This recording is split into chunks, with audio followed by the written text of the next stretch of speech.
of all, thank you very much for joining this session.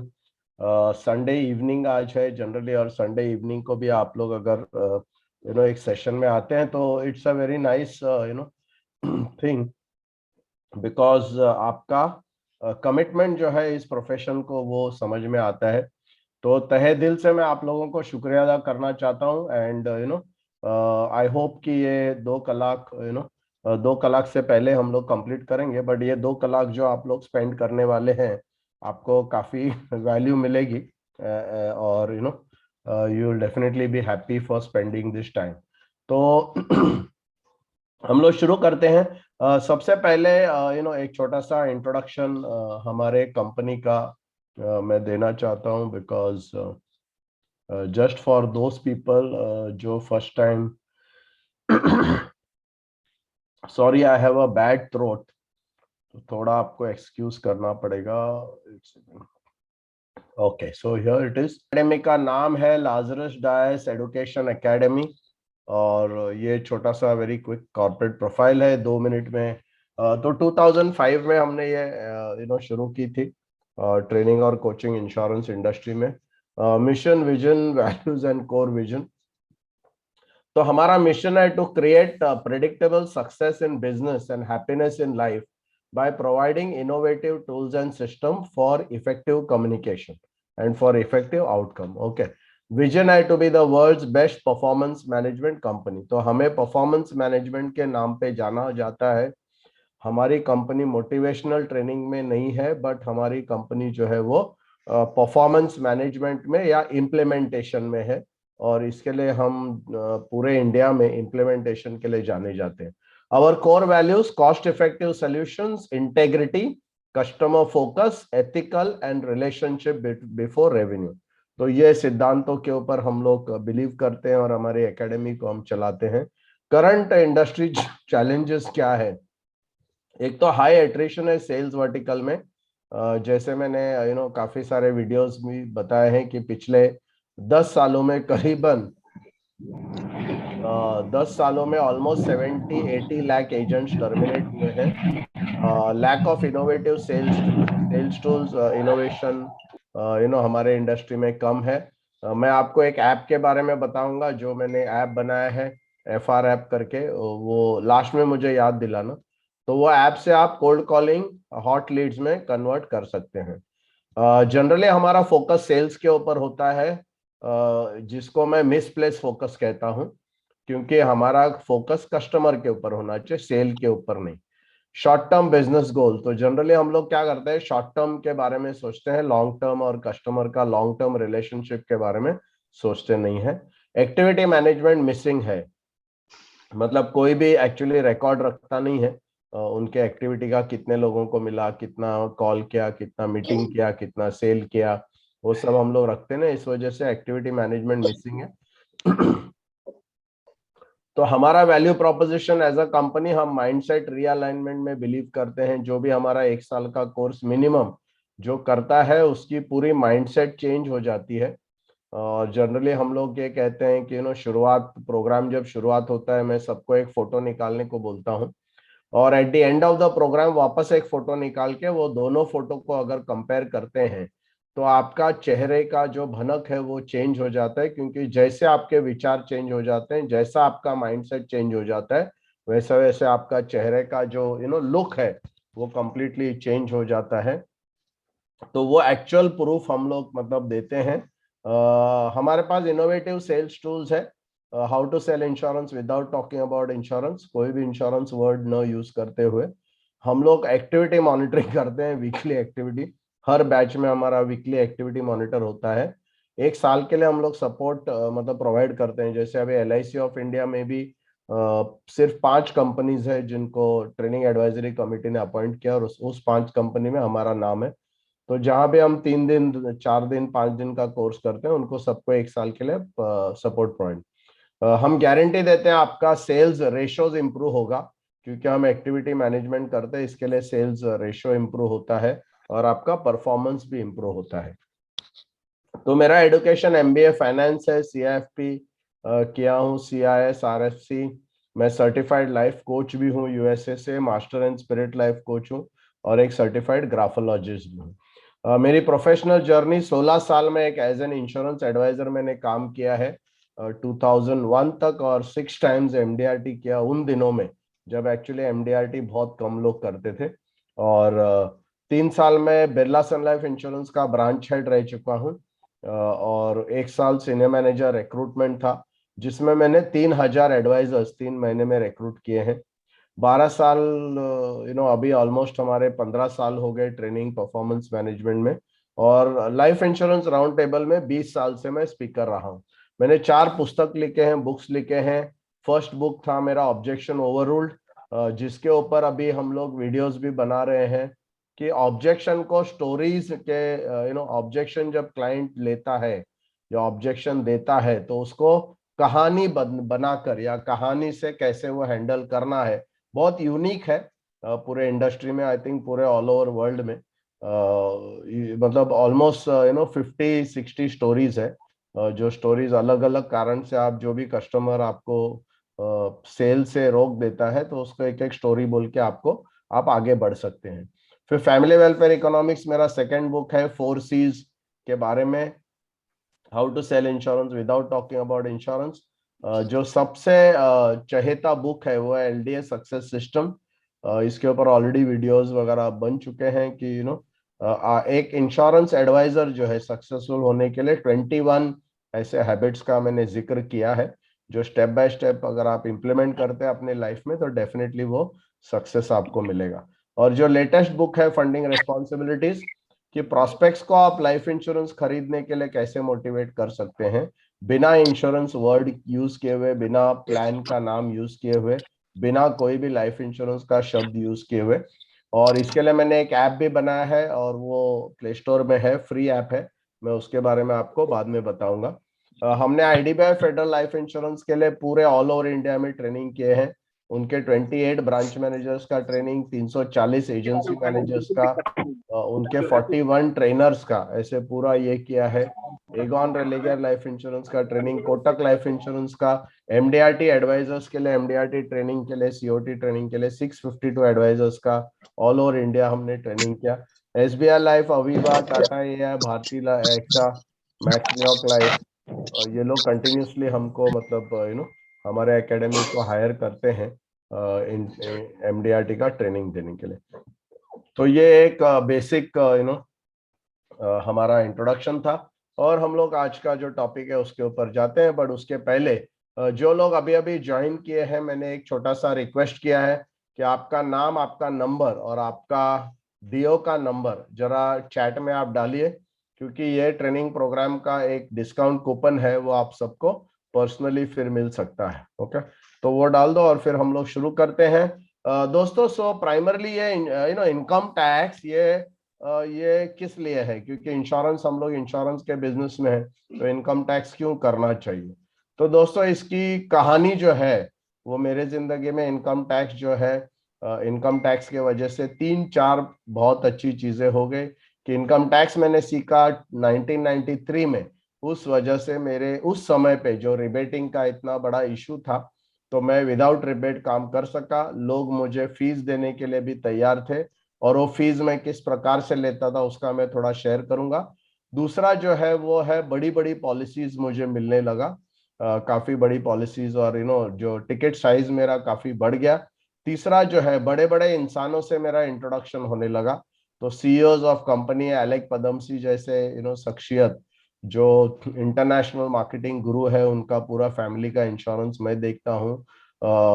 MTV का x CEO Alec Kuruvilla करके, और ऐसे बड़े बड़े लोगों से मेरा इंट्रोडक्शन हुआ just because of income tax.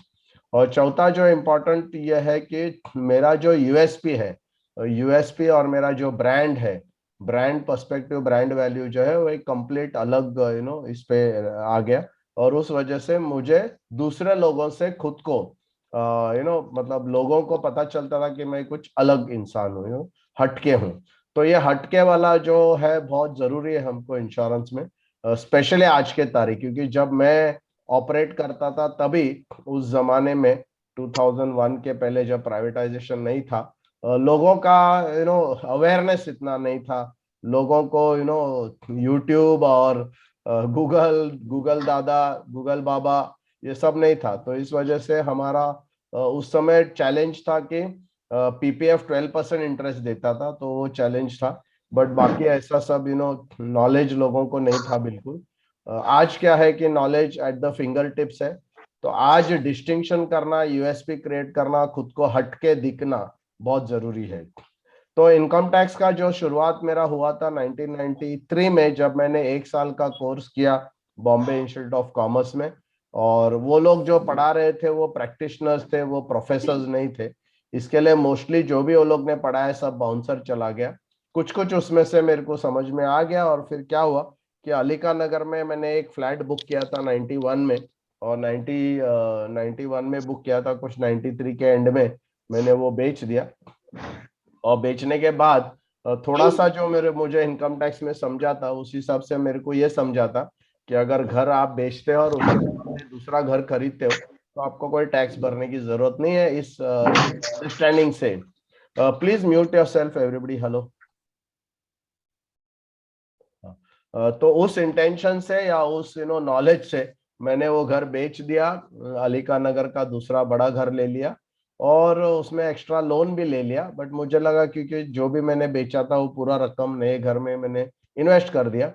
But क्या हुआ कि एक इनकम टैक्स का रिटर्न जब फाइल करने का टाइम आ गया, तो उस समय पे मेरा चार्टर्ड अकाउंटेंट ने बोला मुझे 1 लाख रुपया टैक्स भरना पड़ेगा। अभी मैंने घर लिया था 6 लाख रुपए का, और 1 लाख रुपया उसमें टैक्स भरना, मतलब मेरा तो पूरा बहुत वाट लग गई तो प्रॉब्लम हो गया। बट वो कुछ कर नहीं सका, मेरे को कैसे भी जमा करके वो 1 लाख रुपया मेरे को टैक्स में भरना पड़ा। उस दिन में मैंने ऐसा एक शपथ लिया था इनकम टैक्स से कि तू मेरे से 1 लाख रुपया लिया तो मैं तेरे से बहुत मतलब कमाऊंगा। और सही में मेरे करियर में, मेरे लाइफ में इनकम टैक्स ने बहुत चार चांद लगा दिए हैं। तो शुरुआत मेरी इनकम टैक्स की जर्नी की होती है जब मैं वो ये टैक्स भरने के बाद फिर मैंने बहुत सारे बुक्स पढ़ने लगा। अभी आप इनकम टैक्स का कोई भी बुक्स अगर पढ़ेंगे तो आप देखेंगे उसमें कुछ चीज अगर आप पढ़ने जाते हो तो उसमें रेफरेंस होता है दूसरा चीज का। ओके, तो बोलेंगे ये पेज नंबर वो वाला सेक्शन में आप रेफर करो, तो आप वहां जाके रेफर करते हो, फिर वहां कुछ बोल के फिर और कुछ रेफरेंस। ऐसा करते करते ऐसा होता था कि एक्चुअली आप क्या ढूंढ रहे हो वही आप भूल जाते थे, इतना इधर उधर रेफरेंस। तो मैंने क्या किया, फिर एक चौपड़ी बनाया और जो भी चीज मेरे को सीखना था वो मैं लिखता था। फिर वो अगर दूसरा जगह उसका लिंक रहता तो मैं वापस उसके नीचे लिखता था। ऐसा करके मुझे one by one step by step मुझे एक साथ सब पढ़ने को मिलता था, तो मेरे को समझ में आता। और फिर हर फाइनेंस बिल जो फाइनेंस मैनेजर, फाइनेंस मिनिस्टर जो प्रेजेंट करता था पार्लियामेंट में, वो सब मैं पढ़ के खुद को अपडेट करने लगा। और फिर क्या हुआ, काफी अच्छा मुझे अंडरस्टैंडिंग आ गया। और इसका पूरा शुरुआत जो है वो एक दिन 1994 में एक एयर हॉस्टेस मेरे ऑफिस में आई। छोटा सा मेरा ऑफिस था अंधेरी ईस्ट में, और वो हमारे बिल्डिंग में रहती थी, तो मेरा ऑफिस बाजू के बिल्डिंग में था। तो उसका मम्मी और मेरी वाइफ जो है वो फ्रेंड्स थे, तो उन्होंने बोला कि मेरी बेटी अभी अभी जेट एयरवेज ज्वाइन किया, 1 साल हो गया, तो उसको टैक्स का कुछ पता नहीं है। तो मेरे वाइफ ने बताया कि मेरा हस्बैंड टैक्सेशन में डील करता है, तो आप जाके उनसे गाइडेंस ले लो। तो नॉर्मली क्या होता है कि कोई भी अगर आपको मिलने आता है टैक्स के हिसाब से, राइट, तो सबसे पहला वो अपना फॉर्म 16 या उसका सैलरी स्लिप लेके आएगा। ओके, ये सबसे पहला इंपॉर्टेंट बात है। तो उसको बोलना नहीं पड़ता है या समझाना नहीं पड़ता है, वो स्ट्रेट अवे वो लड़की क्या किया, उसने अपना सैलरी स्लिप लेके आया, मुझे दे दिया। और मैंने सैलरी स्लिप देखा देखा तो उसमें कोई भी इन्वेस्टमेंट नहीं था, कुछ भी उसने किया नहीं था। बट मैंने एकदम से ऐसा उनको इंश्योरेंस के बारे में जंप मार के ये करना मैंने नहीं सोचा। तो मेरे ड्रॉअर में एक रेंट रिसीट का बुक रहता था हमेशा। तो रेंट रिसीट मैंने निकाला, उसमें से 4 रेंट रिसीट बना दिया। और वो 4 रेंट रिसीट बना के मैंने उसको उसके ऊपर रेवेन्यू स्टैम्प वगैरह ऑलरेडी सब लगा हुआ था। मैंने उनको बोला अपने मम्मी से साइन लेकर आप ऑफिस में जाके इसको दे देना। तो जब वो गई और फिर वो बोला वो इन्वेस्टमेंट बोला वो बाद में डिस्कस करेंगे। तो उन्होंने सिर्फ वो 4 रेंट रिसीट लेके वो घर पे जाके अपना मम्मी का साइन लेकर जब वो ऑफिस में उसने जाके दिया, तो वो ऑफिसर को पूछा इससे कितना टैक्स बचेगा, तो ऑफिसर बोला मंथली आपका 4,000 रुपया टैक्स बचेगा। So that was quite a bit. तो वो अगले सैटरडे वापस वो आ गई, बोला सर आपने जैसे बताया 4,000 रुपया मेरा मंथली टैक्स बच गया, very interesting and very thank you really very very much. But वो बोला कुछ इन्वेस्टमेंट करने पे भी टैक्स रिबेट मिलता है। मैं बोला हाँ मिलता है। तो उन्होंने बोला सर मेरे को बता दीजिए क्या करना है। तो मेरे पास उस समय एक स्कीम होती थी जिसमें मैं 40,000 रुपया LIC में, 20,000 रुपया PPF में और 10,000 रुपया बॉन्ड्स में मैं डलवाता था। और कोई भी कस्टमर के लिए वो एक स्टैंडर्ड मेरे पास वो इलस्ट्रेशन जो था वो रहता था। अब ये इलस्ट्रेशन नॉर्मल दूसरे एजेंट कोई भी मतलब बताते नहीं थे, क्योंकि उस जमाने में भी मैजिक का सब जो इलस्ट्रेशन था लोग डायरेक्ट LIC का इलस्ट्रेशन बनाते थे। मैंने थोड़ा एक्सेल सीख लिया था और एक्सेल में मैं मेरा इलस्ट्रेशन बना के मैं खुद उसमें PPF भी डालता था, उसका अकाउंट का डिटेल्स बताता था, ऐसा पूरा मतलब ओवरऑल एक कॉम्बिनेशन बना के। तो वो उसको उनको मैंने बता दिया। उन्होंने इमीडिएटली चेकबुक निकाल कर एक 40,000 का चेक LIC के नाम पे, एक 20,000 का चेक PPF के नाम पे और 10,000 का चेक जो है बॉन्ड्स के नाम पे मेरे को दे दिया। और उसके बाद चौथा चेक लिखने के लिए वो गई, बोला सर आपका फीस कितना रहेगा। तो मैं जरा वो भी चेक अभी बना के दे दी, तो सो मतलब टोटल मेरा जो ये क्लियर हो जाएगा। तो मैंने उनको बोला रुको रुको एक मिनट, मैं जो फीस है ना वो चेक में नहीं लूंगा, कैश में भी नहीं लूंगा, मेरे को काइंड में चाहिए। तो फिर वो बोली सर क्या चाहिए, मतलब काइंड मतलब क्या, मैं समझी नहीं। तो मैं बोला नहीं नहीं, मैं उनको पूछा कि आपको मेरा सर्विसेज और मेरा एडवाइस कैसे लगा। बोला बहुत बेहतरीन, बहुत नाइस, वेरी इंटरेस्टिंग। तो फिर मैं बोला ठीक है, फिर आपको क्या करना पड़ेगा, आपको मेरे को फीस देने की जरूरत नहीं है। आपको दो आपके फ्रेंड्स को मेरे बारे में बात करना है, इंट्रोड्यूस करना है और उनको मेरे ऑफिस में लेके आना है, ये मेरी फीस रहेगी। तो बोला अरे सर वो तो मैं ऑलरेडी मतलब दो लोगों को तो, दो तीन लोगों को ऑलरेडी मैं बात कर चुकी हूँ, उसमें तो प्रॉब्लम नहीं है, वो तो करूंगी मैं, बट फिर भी फीस भी लेना। बोला नहीं मेरा फीस मैं ले लूंगा, आपको दो मेरे को रेफरेंसेस आपको लेके उनको मेरे ऑफिस में आना पड़ेगा। तो मैं वैसे ही बोल दिया था। बट उन्होंने सब मेरे को सब डॉक्यूमेंट्स वगैरह सब जो भी इंश्योरेंस का था सब पेपर वर्क करके मेडिकल करके वो सब कंप्लीट कर दिया। और फिर नेक्स्ट सैटरडे को वो और दो लड़कियों को लेके आ गई ऑफिस में। सेम प्रोसीजर मैंने किया, मैंने ड्रॉअर ओपन किया, रेंट रिसिप्ट निकाला, दोनों का रेंट रिसिप्ट बना के दिया, उनको बोला ऑफिस में दे के आओ, फिर ये किया। अब ये लड़की ने वो दोनों लड़कियों को बताया था कि सर फीस वगैरह नहीं लेते हैं, बट आपको दो लोगों को बात करना पड़ेगा। तो वो लोग ने ऑलरेडी किसी मतलब ऐसा बात करके रखा था कि हम कोई सर के पास जा रहे हो टैक्सेशन के लिए, और फिर जब भी हमारा काम हो जाता है तो हम आपको इंट्रोड्यूस करेंगे। और उन्होंने पहले ही बोला मतलब उनका फीस ऐसा है कि आपको दो लोगों से बात करना पड़ता है, मुझे कुछ पता नहीं था। तो नेक्स्ट सैटरडे को 6-8 लोग मेरे ऑफिस में आ गए, लाइन ऑलमोस्ट लाइन लग गई थी। और फिर मैं सबको सेम सेम प्रोसीजर करके एक ही जो मेरा स्टैंडर्ड मेरा इलस्ट्रेशन था, उसमें थोड़ा प्रीमियम का थोड़ा सा फर्क होता था एज के हिसाब से, बट वो लोग ऑलमोस्ट सेम एज के थे। तो मुझे फटाफट फटाफट ऐसा करते करते करते करीबन almost 70-80 air hostess jet Airways का मैंने शायद वो 3-4 महीने में इंश्योरेंस किया। फिर एक एयर हॉस्टेस का मेरे को फोन आया कि बोला सर अभी जिससे भी मैं बात करती हूँ सब आपको मिल चुके हैं, अभी ऐसा लगता है कोई एयर हॉस्टेस या फ्लाइट पर्सर नहीं है, तो आपको पायलट चलेगा क्या। तो मैं बोला ऑफ कोर्स चलेगा, मतलब मैं तो सीट मेरे सीट के ऊपर से ऑलमोस्ट उड़ी मारा। तो बोली सर खाली क्या है ना, उनको मैं ऑफिस में नहीं लेके आ सकती, वो लोग बहुत ईगोइस्टिक रहते हैं, प्लस उनसे बात भी हम लोग जनरली करते नहीं है। बट मेरा नेबरिंग बिल्डिंग में एक अंकल है जिनका बेटा पायलट है, वो अंकल के साथ मेरा अच्छा मतलब फैमिली रिलेशन है, तो उनसे मैं बात करूंगा तो डेफिनेटली मतलब एक्सेप्ट करेंगे, खाली आपको उनके पास जाना पड़ेगा। मैं बोला नो प्रॉब्लम। तो मैं गया उनके पास अपॉइंटमेंट लेकर, और उन्होंने नॉर्मल ये 40,000 का जो है, उन्होंने इंस्टेड ऑफ 40,000 LIC उन्होंने बोला कि इसको मल्टीप्लाई करो 5 टाइम्स या 6 टाइम्स, और मुझे यही सेम स्कीम बट 6 टाइम्स वाला दे दो। मतलब मैं 1.5 लाख का करता, 70,000 का करता था, तो उन्होंने मतलब उतना मल्टीपल करके वो कर दिया, और 1,80,000 का मेरे को प्रीमियम मिला। और वो अंकल जी ने जब बात करते करते मेरे को बोला कि मेरे को पता है कि आपको दो फीस देना पड़ता है, मैंने मेरे बेटे को ऑलरेडी बता दिया है कि उनके फ्रेंड से बात करने के लिए, तो जरूर हम लोग वो आपको प्रॉमिस करते हैं कि वो रेफरेंस हम आपको दे देंगे। और फिर वो उनका मेडिकल के लिए क्योंकि वो 1,80,000 उस जमाने में प्रीमियम बहुत बड़ा था, क्योंकि उस जमाने में 1 लाख का पॉलिसी हुआ करता था, प्रीमियम भी नहीं होता था तो फिर वो मैं गया वहाँ मेडिकल के लिए, मैं खड़ा था, मैं एक छोटा सा एजेंट था, छोटा सा बैग लेकर मैं खड़ा था, और इनका एकदम बहुत ढासू कार लेके वो आ गए। एक साइड से उनके डैडी उतर गए, एक साइड से लड़का उतरा, और तो मेरे को पता चला ये शायद उनका बेटा ही है। बट गाड़ी के पीछे से और एक चिकना लड़का नीचे उतर गया। एंड वो आगे पिताजी जिनको मैं मिला था, उन्होंने मेरे को उनके लड़के से इंट्रोड्यूस किया, बोला ये मेरा लड़का है दिनेश, और फिर बोला आपका फीस है ना, हम लोग एक अभी साथ में लेके आए हैं। और दूसरा एक पायलट को उन्होंने इंट्रोड्यूस किया, काफी यंग थे वो लोग, 25 27 का, 25 के आसपास ही थे।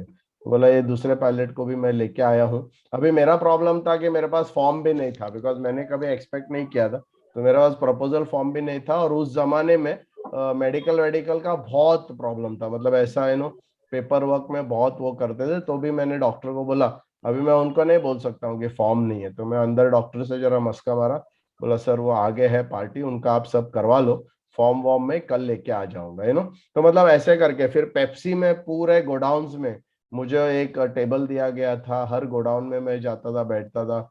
एमटीवी का कंपनी में पूरे 100 एम्प्लॉयज का मुझे इनकम टैक्स का मतलब डिस्कशन करने के लिए, उनको समझाने के लिए उन्होंने अपॉइंट किया। वहाँ का लिटरली 100 मेडिक्लेम पॉलिसीज मुझे मिला, ऑलमोस्ट 60 70 लोगों ने मेरा जो स्कीम था 70,000 वाला स्कीम फटाफट वो लोग ने मतलब एग्जीक्यूट किया। तो ऐसे करते करते काफी सारा एक बहुत अच्छा एडवांटेज मुझे मिला। और मुझे लगता है कि मेरा जो इनिशियल एमडीआरटी जो 96 में मैंने एमडीआरटी कंप्लीट किया, वो भी 96 का जो एमडीआरटी है वो ये इनकम टैक्स के वजह से ही हुआ है। तो ये एक बैकग्राउंड है। नॉर्मली हमको इनकम टैक्स क्यों सीखना है, बिकॉज 80C और 80D ये दो सेक्शंस मोस्टली हम लोग क्या जानते हैं, 80C जानते हैं, 80D जानते हैं, थोड़ा बहुत 80G जानते हैं, और उसके अलावा 1010D जानते हैं। अभी मैं आपको बताऊं कि 80C 80D और 1010D ये सब क्लाइंट्स भी बहुत खूबी से जानते हैं, और वो पूरा डिटेल में जानते हैं। तो आज आप अगर ये सब सेक्शंस के बात करेंगे, तो रियली उससे कोई आपके लिए ये मतलब कोई क्या यूएसपी बनता नहीं है। इस वजह से आपको अलग बात करना पड़ेगा जैसे मैं 269 एसएस की बात करता हूँ, सेक्शन 54 की बात करता हूँ, सेक्शन 16 की बात करता हूँ, सेक्शन 24B की बात करता हूँ, सेक्शन 80 CCD की बात करता हूँ, सेक्शन 80U की बात करता हूँ, 80 DDB की बात करता हूँ तो ये सब जब हम लोग करते हैं, इसका एक अलग प्रभाव पड़ता है। और जब क्लाइंट मुझे सीए के पास सीए से बात होता था, और क्लाइंट को अगर सीए बोलता था कि इंश्योरेंस मत लो, तो मैं क्लाइंट को बोलता था कि मेरे को सीए से अपॉइंटमेंट दे दो, 10 मिनट का अपॉइंटमेंट दे दो। मैं दिनकर जस्ट, हाँ, 10 मिनट का अपॉइंटमेंट दे दो, तो मैं उनसे खाली 10 मिनट बात करूंगा।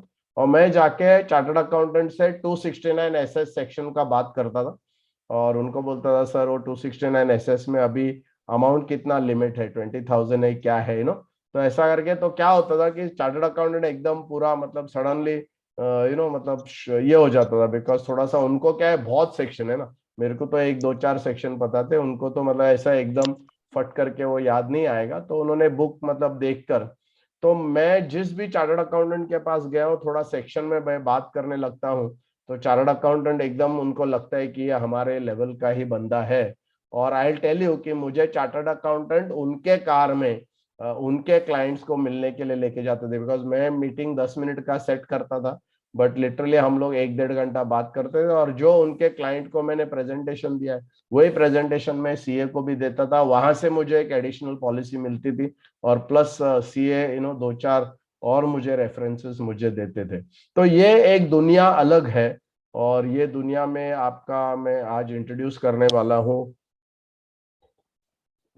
कैसे आपको अगर ये दुनिया में आना है, थोड़ा सा यूएसपी क्रिएट करना है, रिबेटिंग अगर आपका प्रॉब्लम है, तो ये सब चीजों में आपका रिबेटिंग पूरा बंद हो सकता है।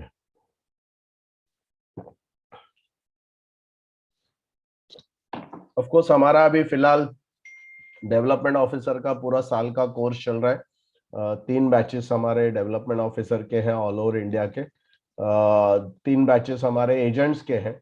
हम काइजन बैच करके उसको चलाते हैं, 1 साल का प्रोग्राम है जिसमें माइंडसेट का चेंज करना है। तो आज का जो है हमारा डिस्कशन पूरा इनकम टैक्स रिलेटेड रहेगा। जिसने भी अभी तक अपने चैट में नाम नंबर नहीं डाला है तो जस्ट रिक्वेस्ट है, कुछ लोग लेट आए हैं, कि आपको डिस्काउंट कूपन आपके नंबर पे आपको मिलेगा। इसके लिए आपका नाम और नंबर जरा टाइप कीजिए, सो दैट आप वो डिस्काउंट कूपन मिस नहीं करेंगे। एटलीस्ट वो आपका ये रहेगा। तो अभी शुरू करते हैं हम लोग। Will start with the income tax.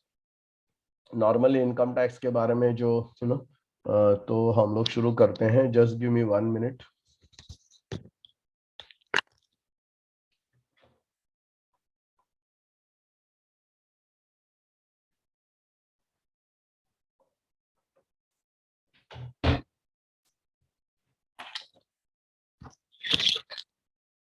Yeah.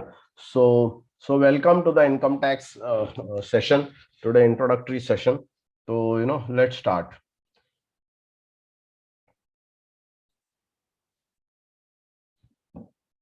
Okay. So primarily income tax. Normally income tax है ना, उसका कैलकुलेशन का एक प्रोसेस होता है। ओके। और ये प्रोसेस एकदम सिंपल बनाने के लिए, क्योंकि जैसे मैंने आप लोगों को बताया कि मैं जब टैक्स का स्टडी करता था तो काफी मतलब टैक्स का रिलेटेड जो इंफॉर्मेशन है, मुझे काफी बहुत डिफिकल्टी से मेरे को इसमें निकलना पड़ा। और बट लास्ट में फाइनली मैंने इसका मास्टरी कर लिया। और आप लोगों को इजी बनाने के लिए मैंने ये एक छोटा सा फ्लो चार्ट मैंने बनाया है। और ये फ्लो चार्ट के बेसिस पे I will just give you the this thing. So just give me 1 minute. ये प्राइमरली क्या है ना, ये इनकम टैक्स का जो फ्लो है वो फ्लो इस प्रकार से होता है, कि इसका कैलकुलेशन जो है इसको 3 स्टेप्स में करते हैं हम लोग। ओके। फर्स्ट स्टेप है हेड, फिर टोर्सो और फिर लेग्स। मतलब पहले सर, फिर बॉडी और फिर लेग्स, ऐसा कैलकुलेशन हम करते हैं। तो हेड का मतलब है, हेड के अंदर आपको सोर्सेज ऑफ इनकम बताया जाता है, राइट। मतलब सैलरी है, हाउस प्रॉपर्टी है, कैपिटल गेन है, बिजनेस है, अदर सोर्सेस है। तो ये पूरा जो आपका सोर्स ऑफ इनकम है वो हेड में आता है। और हर एक सोर्स ऑफ इनकम का 5 पार्ट्स रहता है। जैसे उसमें ग्रॉस, जैसे सैलरी अगर है तो ग्रॉस सैलरी है, एग्जेम्प्ट इनकम है, फिर टोटल इनकम है, फिर डिडक्शन है, फिर नेट इनकम है। ओके। तो हर हेड को आपको ऐसे सेपरेट सेपरेट ये 5 पार्ट्स में डिसाइड मतलब डिस्कस करना रहता है। और ये डिस्कस करके फिर आप लोग इसके ऊपर ये कर सकते हैं। तो ये 5 जो चीजें हैं इसको आपको मतलब कंप्लीटली समझना होगा। तो ये जो 5 स्टेप्स है ये हर एक अपना कैलकुलेशन में आता है। तो जो सैलरी का डी है डिडक्शन, तो एग्जाम्शन अलग है। बी मतलब एग्जाम्शन है, डी मतलब डिडक्शन है। ओके। तो हर हेड ऑफ इनकम में एक एग्जाम्शन होता है, एक डिडक्शन होता है। सैलरी वाला डिडक्शन अलग होता है, सेक्शन वो 16 आता है। फिर हाउस प्रॉपर्टी का डिडक्शन अलग होता है, उसमें सेक्शन 24B आता है। कैपिटल गेन का डिडक्शन अलग होता है, उसमें सेक्शन 54 आता है। बिजनेस में डी डिडक्शन अलग आता है, जिसको हम सेक्शन 37(1) कहते हैं। अदर सोर्सेस में वैसे डिडक्शन नहीं है, बट ये अप्रोक्सीमेटली डी सब में आता है। और ये इस प्रकार से जब हम कैलकुलेट करेंगे तो सबका जो नेट इनकम है, जो भी नेट इनकम जो है वो नेट इनकम जब हम लोग टोटल करते हैं तो हमको ग्रॉस टोटल इनकम मिलता है। मतलब हेड से हमको ग्रॉस टोटल इनकम मिलता है। उसके बाद हम जाते हैं टोर्सो में। टोर्सो में जनरल डिडक्शन करके मिलता है, जनरल डिडक्शन। इसको जनरल डिडक्शन का मतलब क्या है कि आपका जितना भी 80 वाला सेक्शन है। ओके। और मैं आपको बता दूं 80 वाला सेक्शन 90 सेक्शंस है, 90 सेक्शंस। ओके। हमको खाली 80C और 80D पता है, बट वैसे 90 सेक्शन है। ऑफकोर्स वो सब 90 सेक्शन हमारे काम के नहीं है, but as insurance agent at least उसमें से 12 सेक्शन 80C वाले, 80 वाले, नॉट 80C, 80 वाले सेक्शन हमको पता होना चाहिए। तो ये डिडक्शन को जनरल डिडक्शन कहा जाता है। मतलब आपका इनकम सैलरी से हो, हाउस प्रॉपर्टी से हो, कैपिटल गेन से हो, बिजनेस से हो, अदर सोर्सेज कोई भी तरीके से हो, ये वाला डिडक्शन आपको सेपरेट हेडवाइज मिलेगा। सैलरी है तो यही मिलेगा, हाउस प्रॉपर्टी है तो यही मिलेगा, कैपिटल गेन है तो यही मिलेगा, बिजनेस है तो यही मिलेगा। बट जनरल डिडक्शन सबके लिए अवेलेबल है। ओके। तो जनरल डिडक्शन में हम जितना भी डिडक्शन है उसको टोटल करने के बाद जब हम ग्रॉस टोटल इनकम से वो माइनस करेंगे तो हमको टैक्सेबल इनकम मिलता है। और टैक्सेबल इनकम के ऊपर हम टैक्स कैलकुलेट करते हैं। उसके बाद आपको लेग्स जो है उसको एडजस्टमेंट कहते हैं। तो टोर्सो में हमको टोटल टैक्स लाइबिलिटी मिल जाती है, बट लेग्स में फिर जो भी टीडीएस कट किया है वो माइनस करने का, जो सेल्फ असेसमेंट अगर आपने टैक्स भरा है वो माइनस करने का, सरचार्ज अगर एप्लीकेबल है वो ऐड करने का, पेनल्टी अगर एप्लीकेबल है 234 ABC, आपने एडवांस टैक्स नहीं भरा या आपने रिटर्न टाइम पे नहीं फाइल किया तो ये सब पेनल्टीज है। ये प्लस माइनस करने के बाद लास्ट में अगर प्लस फिगर आता है तो उतना टैक्स भरने का रहता है, माइनस फिगर आता है तो अपने को रिफंड होता है। ओके, तो ये इस प्रकार से तीन अलग सेक्शंस में हम ये डिस्कस करेंगे। तो सबसे पहला हम हेड डिस्कस करेंगे, उसके बाद हम टोर्सो डिस्कस करेंगे, उसके बाद लेग, सो दैट आपको एकदम क्लियर हो जाएगा स्टेप बाय स्टेप कैसे करना है। नॉर्मल हमारा इनकम टैक्स जब हम कैलकुलेशन करते हैं ना, इस प्रकार से नहीं करते हम लोग, डायरेक्ट कट करके फिर डिडक्शन को माइनस करते हैं ना, बहुत उल्टा सुल्टा करते हैं जिससे कि एक्चुअल फिगर आपको नहीं मिलता है, बट रियल प्रोसेस ऐसा होता है। तो ये 5 हेड ऑफ इनकम, कोई भी इंसान का पांचों हेड ऑफ इनकम से इनकम रह सकता है। लाइक जैसे मैंने 93 में बताया आपको, 93 में मेरा सैलरी इनकम था क्योंकि मैं हिंदुस्तान लीवर में काम कर रहा था। मेरा जो नया घर लिया था वो मैं कुछ 1 साल के लिए रेंट पे दिया था, तो मेरे को हाउस प्रॉपर्टी इनकम भी आ रहा था। उसी साल में मैंने मेरा जो घर बेचा था, इसके लिए कैपिटल गेन्स में भी था। मैं इंश्योरेंस का काम करता था, इस वजह से मेरा बिजनेस इनकम था, और थोड़ा इंटरेस्ट और जो भी मतलब मेरे को बैंक में मिलता है। तो मेरा एक ही साल था जिसमें पूरा सब जो सोर्सेस में मेरा इनकम आया है। ओके, तो किसी भी इंसान का इधर एक सोर्स हो सकता है, ऑल द सोर्स हो सकता है, जो भी, बट उसका हमको सेपरेट सेपरेट कैलकुलेशन करके उसका नेट इनकम निकालना पड़ता है। नेट इनकम को टोटल करेंगे तो ग्रॉस टोटल इनकम आता है, उसमें से हम चैप्टर 6 से डिडक्शन को माइनस करेंगे तो टैक्सेबल इनकम आता है और ग्रॉस टैक्स आता है, और ग्रॉस टैक्स में से फिर एडजस्टमेंट करेंगे तो नेट टैक्स जो पेएबल है या रिफंड वो आता है। तो अगर आप देखेंगे, हेड में हमको ग्रॉस टोटल इनकम मिलता है, टोर्सो में हमको टैक्सेबल इनकम और टैक्स लाइबिलिटी मिलता है, और जो लेग्स है उसमें हमको नेट टैक्स जो पेएबल है या रिफंड है वो आता है, राइट। उसके पहले अभी ये इसको डिटेल में हम लोग कोर्स में डिस्कस करेंगे। राइट नाउ हम लोग इंट्रोडक्टरी सेशन है, मैं जस्ट बेसिक आपको समझा रहा हूँ क्योंकि 2 घंटे में पूरा इनकम टैक्स कवर करना नियरली इम्पॉसिबल है। बट एक मोटा मोटा आपको एक आइडिया आ जाएगा कि ये कोर्स में क्या क्या हम कवर करने वाले हैं। तो प्रीवियस ईयर का मतलब है जिस साल में मेरा इनकम जनरेट हुआ है और जिस साल का इनकम का रिटर्न मैं फाइल कर रहा हूँ उसको प्रीवियस ईयर कहते हैं, और जिस साल में मैं रिटर्न फाइल करता हूं उसको असेसमेंट ईयर कहते हैं। ओके, सो AY मतलब असेसमेंट ईयर, PY मतलब प्रीवियस ईयर। तो मेरा अभी अभी जो हम लोग ने रिटर्न फाइल किया 21 1920 टू 21 का, अप्रैल 2019 से मार्च 2021 का जो रिटर्न फाइल किया, अभी हाल ही में पिछले महीने हम लोग फाइल किया, तो 2021 हमारा प्रीवियस ईयर होता है और 21-22 हमारा असेसमेंट ईयर होता है। ओके, तो जैसे मैंने एग्जांपल दिया है कि 2002-3 अगर हमारा प्रीवियस ईयर है, जिस ईयर के बारे में हमको इनकम टैक्स फाइल करना है, तो 2003 के पहले तो रिटर्न नहीं फाइल कर सकते, रिटर्न ऑलवेज उसके बाद रहेगा, तो असेसमेंट ईयर को 2003-4 कहते हैं। Similarly who is an SSC? Okay, एक बहुत इंपॉर्टेंट चीज है इनकम टैक्स में जो एसएससी के बारे में जिक्र है। ओके, सो एसएससी मतलब क्या है कि किस किस किन किन लोगों को या किन किन प्रकार के लोगों को टैक्स भरना पड़ता है। तो गवर्नमेंट ने और इनकम टैक्स डिपार्टमेंट और इनकम टैक्स लॉ ने 8 ऐसे एंटिटी सिलेक्ट किए हैं, राइट। तो एज एन इंडिविजुअल आपको टैक्स भरना पड़ता है। तो जैसे मैं अगर इंडिविजुअल हूं, मेरी वाइफ इंडिविजुअल है, तो दोनों को हमको टैक्स भरना पड़ता है एज एन इंडिविजुअल। हम लोग एज अ प्रोपराइटर या इंडिविजुअल करके फाइल करते हैं। उसके बाद आता है हिंदू अनडिवाइडेड फैमिली। तो HUF is also very very important part. इसके ऊपर मैंने बहुत बिजनेस किया है, बिकॉज एक कोई तो फैमिली में करीबन अराउंड 97 में मुझे याद है HUF बना के, उनके CA से डिस्कस करके HUF बना के उनका 5 लाख रुपया मैंने टैक्स एक साल में बचाया, और वो पूरा 5 लाख रुपया मुझे एज अ प्रीमियम मिला था। ओके, तो हिंदू अनडिवाइडेड फैमिली बहुत इंपॉर्टेंट है। जिन जो भी हिंदू है उसको हिंदू अनडिवाइडेड फैमिली का अकाउंट वो ओपन कर सकता है, बट उसका क्या है रूल्स रेगुलेशन वो आपको कोर्स में बताया जाएगा।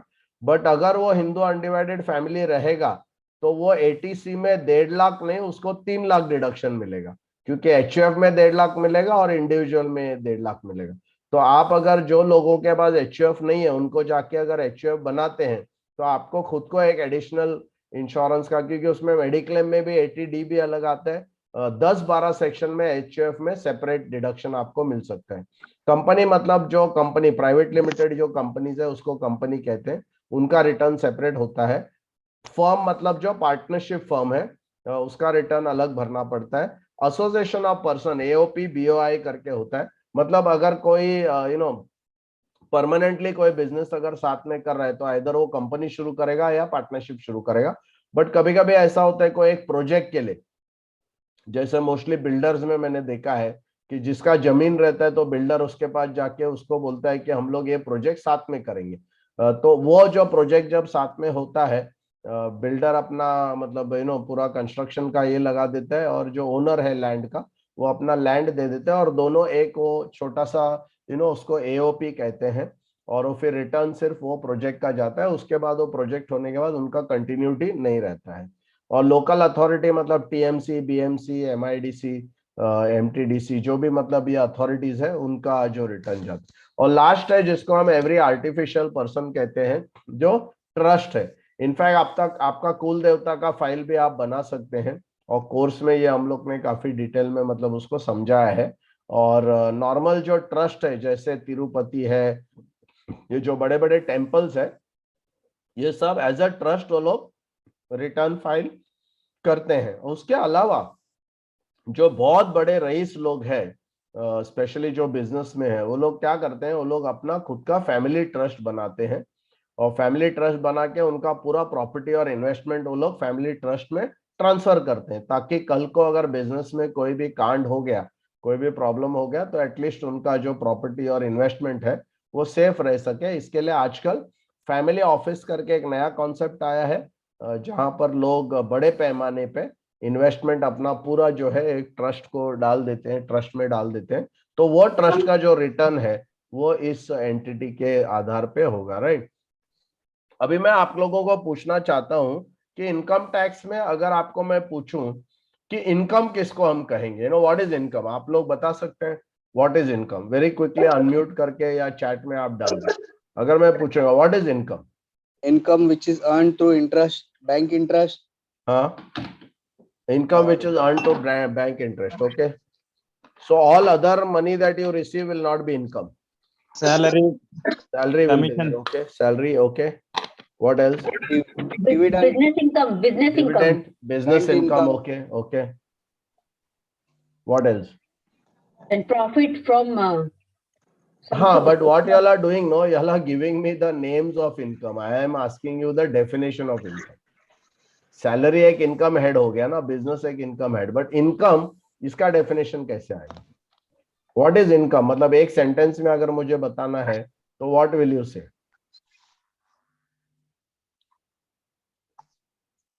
सर जो भी मैं मेहनत करके कमाता हूँ और जो मेरे बिना मेहनत के भी इनकम होता है उसको इनकम कहते हैं सर।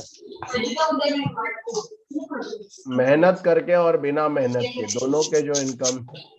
जितेंद्र। हाँ हेलो।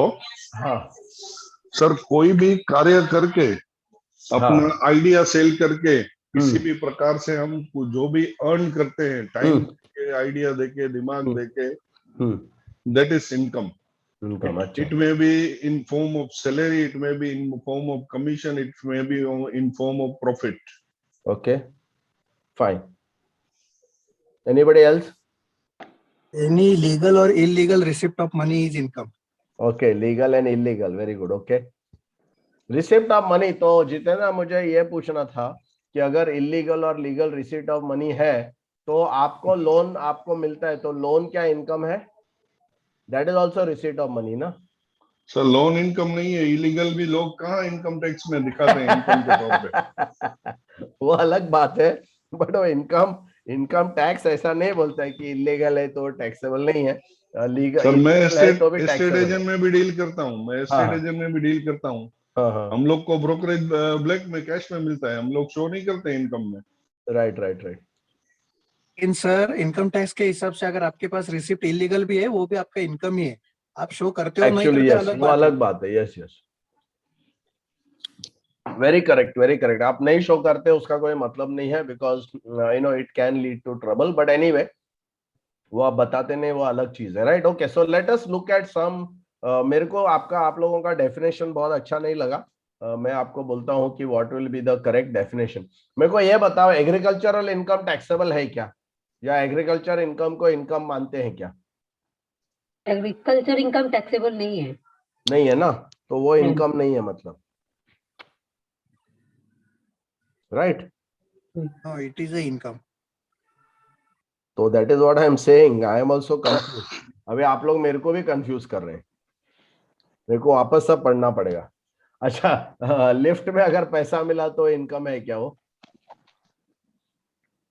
लिफ्ट में एक 25,000 का गट्टा मिला या 1 लाख का गट्टा मिला तो इनकम है?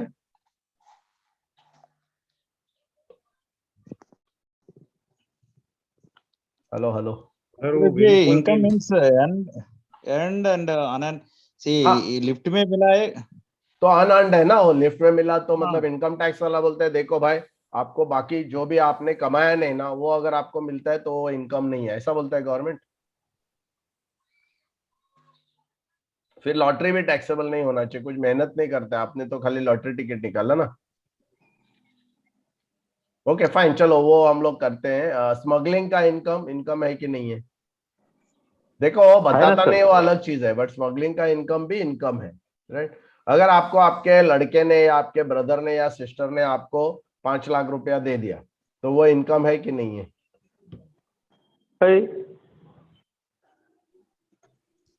है, है ना? इनकम है। नहीं वो, हाँ। तो इसके लिए क्या है ना, आपको एक्चुअल डेफिनेशन जब तक नहीं मालूम रहेगा, आप लोग क्या कर रहे हो ऐसे ही, मतलब यू नो मतलब ऐसे ही गोली मार रहे हो, लग गया तो लग गया लॉटरी, ऐसा वैसा नहीं है। तो आपको एग्जैक्ट जो मीनिंग है ना वो समझना बहुत जरूरी है, बिकॉज आपको अगर पता नहीं है, प्लीज अंडरस्टैंड कि आप क्लाइंट्स को कैसे यू नो समझाएंगे। जैसा लॉटरी इनकम है, वो भी इनकम है। आपके बच्चों को गिफ्ट मिलता है, राइट? तो वो भी इनकम है। बट क्या है ना इसमें, अगर कोई भी क्वेश्चन कोई भी पूछता है, या मैं भी अगर आपको पूछता हूँ क्या एग्रीकल्चरल इनकम इनकम है क्या, या मनी जो लिफ्ट में मिला वो इनकम है क्या, तो आपको ये कहना चाहिए इट ऑल डिपेंड्स।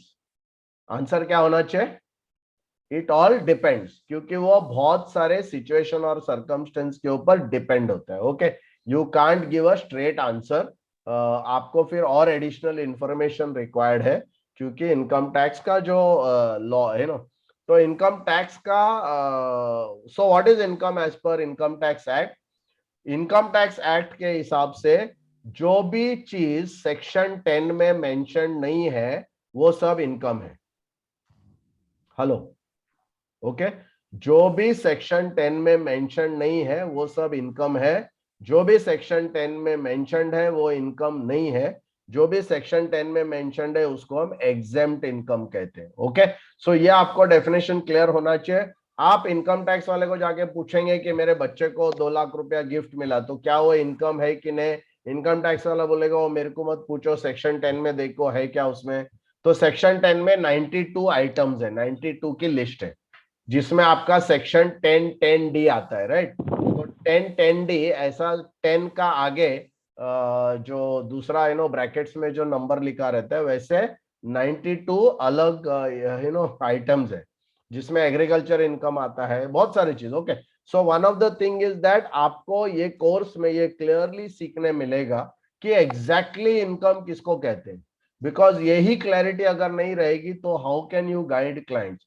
और फिर क्या है कि आपको ही खुद को, मतलब ये दिया तले अंधेरा हो गया, आप खुद को फाइनेंशियल एडवाइजर कहते हो, बट ये इवन एक डेफिनेशन अगर आपको नहीं पता है तो ये गडबडीत आलो यार, मीटिंग होती माझी। हेलो हेलो, ठीक।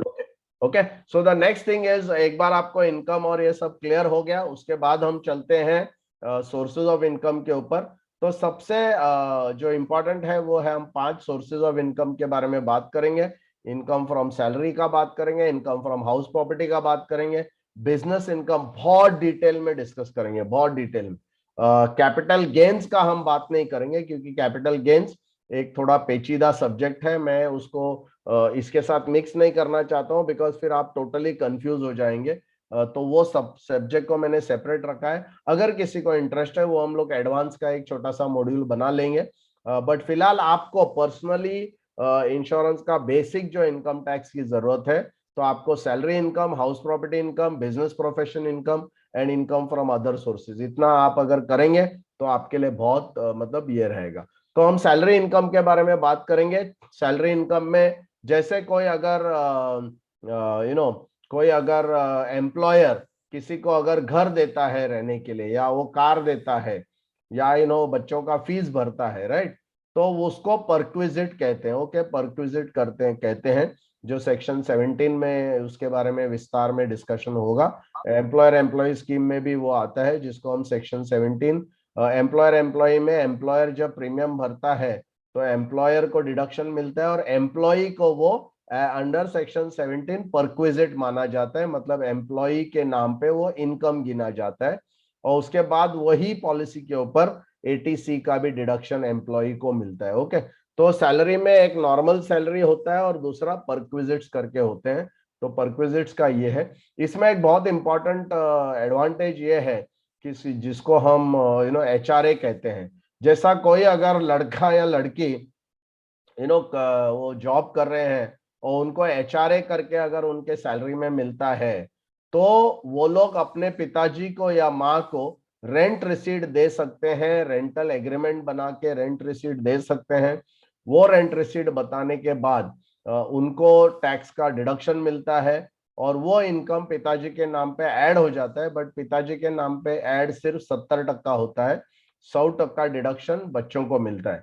तो आपको ये एडवाइस क्लाइंट्स को देना चाहिए, जो भी बच्चे लोग काम करते हैं जिसका एचआरए है, वो लोग जनरली उसको छोड़ देते हैं, मतलब उसके ऊपर पूरा 30% टैक्स भरते हैं।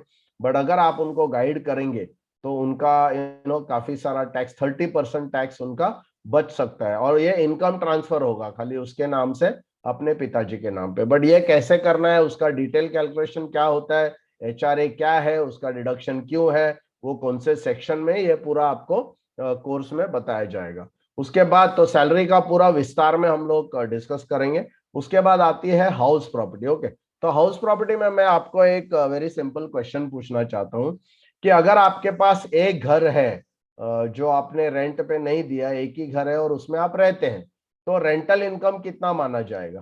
क्या लगता है आपको, रेंटल इनकम कितना रहेगा? आपको रेंट नहीं मिल रहा है बट आपके पास खुद का एक घर है, तो उसके लिए रेंट कितना आपको, मतलब रेंटल इनकम एप्लीकेबल रहेगा कि नहीं रहेगा? चलो आप लोग पार्टिसिपेट करो, नहीं तो मजा नहीं रहेगा आएगा। सर, हाँ, नहीं रहेगा। नहीं रहेगा। ओके, नहीं रहेगा। ओके, तो आप जरा अंदाजा मतलब करें। अच्छा, 2 घर रहेगा और दोनों रेंटल पे नहीं दिया है, तो इनकम रहेगा कि नहीं रहेगा? नहीं रहेगा। नहीं रहेगा। Okay, very good. चलो 3 घर रहेगा तो, और तीनों का रेंटल नहीं है, मतलब तीनों घर, 2 घर लॉक्ड है और एक घर में अगर समझो बंदा रहता है, तो उसको रेंटल इनकम गिनाया जाएगा? नहीं, सर जिसमें रहता है वो रेंटल इनकम माना जाएगा ना, जिसमें रेंट मिल रहा है। नहीं नहीं, वो तीनों घर में रेंट नहीं मिल रहा है उसको, एक घर में रह रहा है वो, रेंटल दो इनकम लॉक। नहीं होगा सर। नहीं होगा ना? ओके, नहीं। तो एक्चुअली रेंटल इनकम 2 घर छोड़ के उसके अलावा, 2 घर छोड़ के उसके अलावा कितने भी घर आपके पास है, और अगर आपने रेंट पे नहीं दिया है, तो भी आपको डीम्ड इनकम या नोशनल इनकम करके उस एरिया का जो रेंट है वो आपको बताना पड़ता है इनकम टैक्स रिटर्न में। ओके, उसको नोशनल इनकम कहते हैं। और ये जो इनकम, अभी देखो लोग बताते नहीं, वो अलग चीज है, कैश में लेते, वो मैं उसका बात नहीं कर रहा हूं। मैं ये कह रहा हूं कि रेगुलर अगर प्रॉपर आप इनकम टैक्स के हिसाब से अगर जाते हो, तो 2 घर में आपको छूट है, 2 घर आपको छूट है, बट तीसरा घर है, भले आपने रेंट पे दिया है या नहीं दिया है, तो भी आपको रेंटल, उसका मतलब रेंटल इनकम उतना, मतलब जैसे अगर समझो वहां 30,000 रेंट है, तो आपको 3,60,000 इनकम साल का एडिशनल बताना पड़ेगा, और उसके ऊपर आपको 30% टैक्स रेंटल भरना इनकम। पड़ेगा। ओके, 2 घर अगर आपके पास, मतलब 2 घर जिसमें आप रहते हो या लॉक्ड है, 2 घर छोड़ के उसके अलावा जितना भी घर रहेगा उसके ऊपर डीम्ड रेंटल इनकम आपको बताना है। अभी आपको दूसरा एक क्वेश्चन पूछता हूं, अगर आपके पास 3 घर है और तीनों रेंटेड है, तो रेंटल इनकम कितना रहेगा?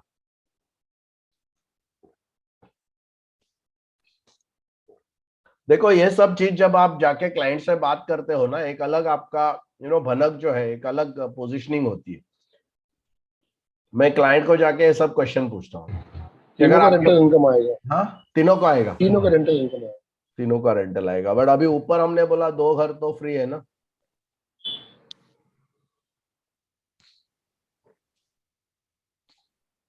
You're right, you're absolutely right, 100% right. तीनों घर अगर रेंटेड पे है तो आपको छूट नहीं मिलेगी, क्योंकि आपको एक्चुअली रेंट मिल रहा है। ओके, ऊपर का केस में आपको रेंट नहीं मिल रहा है, इसके लिए एक घर में आपको रेंट बताना पड़ेगा। बट तीनों घर का अगर रेंट मिल रहा है तो आपको वो बताना भी। जैसे 5 घर है और सब 5 घर में रेंट आप रेंटेड नहीं है, तो भी आपको 3 घर का रेंट बताना पड़ेगा। okay? ऐसा है। अभी हाउसिंग लोन इंटरेस्ट कितना मिलता है हमको डिडक्शन, उसका सेक्शन पता होना चाहिए। 24B है सेक्शन। हाउसिंग लोन इंटरेस्ट कितना डिडक्शन मिलता है किसी को? 2 lakhs. 2 lakhs। ओके, तो हाउसिंग लोन इंटरेस्ट का 2 ऑप्शन है, एक 2 लाख मिलता है और एक 3.5 लाख मिलता है। ओके, एक 2 लाख मिलता है और 3.5 लाख मिलता है। क्यों मिलता है, कैसे मिलता है, उसका क्या मतलब डिफरेंस है, और ये रेंटल का सब जो कार्यक्रम है, क्योंकि रेंटल इनकम पूरा रेंटल इनकम नहीं होता, आपको डिडक्शन मिलता है, कुछ एग्जाम्पशन मिलता है, कुछ डिडक्शन मिलता है, वो आपको स्टडी करना पड़ेगा। पूरा रेंटल इनकम में नहीं गिना जाता है।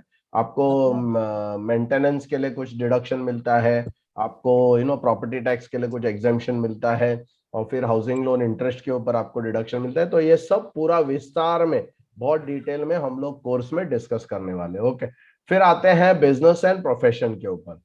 तो डेप्रिसिएशन जो है, ये सैलरी वाले लोगों को मिलता है क्या? और डेप्रिसिएशन क्या है, चलो पहले वो तो बात करते हैं। डेप्रिसिएशन क्या है? Depreciation is the reduction हाँ, in the cost of machinery due to wear and tear. Very good, you are a BCom student I think. Thank you, sir. Yes. मैंने इंश्योरेंस वाला आंसर पूछा, नॉट फॉर कॉमर्स वाला। Okay, but it's good, fine.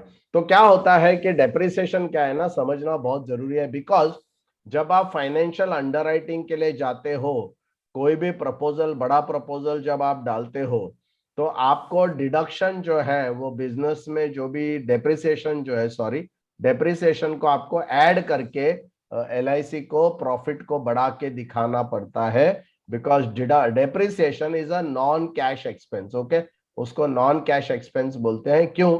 क्योंकि depreciation मतलब क्या है, कोई भी एसेट आप खरीदते हो, राइट? जैसे अगर आपने समझो कार खरीदा, तो आपको एवरी ईयर 15% डिडक्शन मिलता है। आपने कार खरीदा और आपने रेंटल पे लगा दिया, मतलब आप टूरिस्ट बन गए, तो आपको वही कार के ऊपर 40% डेप्रिसिएशन मिलेगा। मतलब 10 लाख की कार है तो पहले साल आपको 4 लाख डिडक्शन मिलेगा इनकम से। उसके बाद नेक्स्ट ईयर वापस 4 लाख, ऐसे करते करते वो जो एसेट का वैल्यू है वो माइनस होते होते 40% जो भी उसका बैलेंस वैल्यू आपको मिलते जाएगा। अगर आप ऑफिस लेते हो तो 5% मिलेगा, फर्नीचर लेते हो तो 15% मिलेगा, सॉफ्टवेयर या हार्डवेयर लेते हो तो 60% मिलेगा। ऐसे अलग अलग परसेंटेजेस है जो डेप्रिसिएशन। तो डेप्रिसिएशन का वो है। आप अगर सैलरी इनकम है तो आपको डेप्रिसिएशन नहीं मिलेगा। सैलरी वाला कार लेता है तो उसको डेप्रिसिएशन नहीं मिलता है। अगर आपने कैपिटल गेन इनकम है उसमें भी नहीं मिलता है। अगर आपका खाली हाउस प्रॉपर्टी इनकम है और आपने कार खरीदा तो आपको डिडक्शन नहीं मिलेगा। ओके, तो बिजनेस एक्सपेंस में 2 प्रकार के डिडक्शंस होते हैं, एक है रेवेन्यू एक्सपेंस और एक कैपिटल एक्सपेंस। ओके, तो रेवेन्यू एक्सपेंस का मतलब है कि जो भी एक्सपेंस आप करते हो जिसमें कोई एसेट क्रिएट नहीं होता है उसको रेवेन्यू एक्सपेंस कहते हैं। कैपिटल एक्सपेंस मतलब रेवेन्यू एक्सपेंस आपको 100% मिलता है डिडक्शन, कैपिटल एक्सपेंस आपको परसेंटेज में मिलता है। ओके, तो डिपेंडिंग ऑन वो कैपिटल एसेट का वैल्यू क्या है और उसका परसेंटेज डेप्रिसिएशन कितना है उसके बेस पे। ओके, तो रेवेन्यू एक्सपेंस का मतलब है any expense Holi and exclusively laid out for the purpose of business, okay, to create a profit or prevent a loss, and it is an expense which is not in the nature of personal expense or a capital expense. So very simply उसका meaning है कि revenue expense करके आपको कभी deduction मिलेगा जब वो expense आपने बिजनेस के लिए किया है। ओके, प्रूफ होना चाहिए कि वो बिजनेस के लिए किया है, और वो पर्सनल एक्सपेंस नहीं होना चाहिए और वो कैपिटल एक्सपेंस नहीं होना चाहिए, राइट? तो इसका मतलब मैं अगर आपको पूछूं कि मैं मेरे वाइफ को अगर ताज होटल में अगर डिनर के लिए लेके जाता हूँ तो वो जो एक्सपेंस है वो बिजनेस एक्सपेंस करके मैं क्लेम कर सकूंगा क्या? Will it be allowed? नहीं। नो। हाँ, तो आपको आंसर कभी भी यस या नो में नहीं देना चाहिए, आपका आंसर होना चाहिए इट ऑल डिपेंड्स। क्या आंसर होना चाहिए? It all depends. It all depend, क्योंकि ये डिपेंड होता है कि जब मैं वाइफ को वहां डिनर के लिए लेके गया तो उसका ऑब्जेक्टिव क्या था, उसका मतलब एजेंडा क्या था। और अगर मैं इनकम टैक्स में प्रूव करूं कि मेरे वाइफ को मैं डिनर एज अ गिफ्ट में दे रहा था बिकॉज उन्होंने मेरे एकेडमी में अच्छे खासे 100 पार्टिसिपेंट को उन्होंने मतलब एनरोल किया, तो उसको मैं जस्ट खुशी में उनको मैं मतलब एज अ गिफ्ट देने के लिए मैं किया, और वो अगर मैं प्रूव कर सकता हूं तो उसको बिजनेस एक्सपेंस में माना जाएगा। आपको प्रूव करना पड़ेगा, दैट्स ओनली थिंग। ओके, सो हम बिजनेस के लिए रिलेटेड काफी डिस्कशन करेंगे। एज एन एजेंट आपको क्या क्या डिडक्शन मिलता है, क्या क्या आपको सोचना चाहिए, क्या ध्यान रखना चाहिए, वो सब इसमें पूरा डिस्कस किया जाएगा, सो दैट आपका भी जो इनकम का और एक्सपेंस का जो प्रॉपर इसमें डिटेल हम लोग एक्सप्लेन करेंगे। उसके बाद आता है income from other sources. Okay, तो क्या होता है कि जो भी इनकम आपका ये 4 सोर्सेस में नहीं आता है, जैसे सैलरी नहीं है, सैलरी में वो इनकम बैठता नहीं है, प्रॉपर्टी में नहीं बैठता है, कैपिटल गेन में नहीं बैठता है, और बिजनेस में भी नहीं बैठता है, तो इनकम टैक्स कहती है जिधर भी जो इनकम बैठता नहीं है वो directly income from other sources में आपको दिखाना चाहिए। तो जैसे इंटरेस्ट अर्न्ड है ये पूरा अदर सोर्सेस में आएगा, डिविडेंड और इंटरेस्ट अर्न्ड अदर सोर्सेस में आएगा। आपका कौन बनेगा करोड़पति, कौन बनेगा रोडपति, जो भी आप अगर कॉन्टेस्ट अगर जीतते हैं उसका पूरा इनकम इधर आएगा। आप अगर कोई लॉटरी अगर आपको लगता है वो भी इधर आएगा। NSC, postal saving, bank FD, saving account, company FD, debentures, IDBI, ICICI bond, ये सबका जो इंटरेस्ट है वो अदर सोर्सेस में आपको बताना पड़ता है, राइट। तो आपका ग्रॉस टोटल इनकम वो कहां से आएगा? Net salary. नेट सैलरी मतलब gross salary minus exemption minus deduction, आपका नेट सैलरी आता है।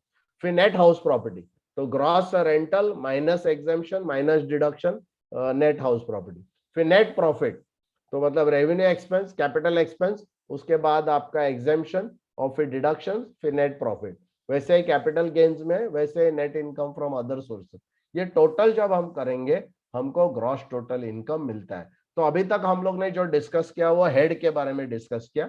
अभी हम लोग चलते हैं टोर्सो के तरफ। तो टोर्सो में आता है सेक्शन 80।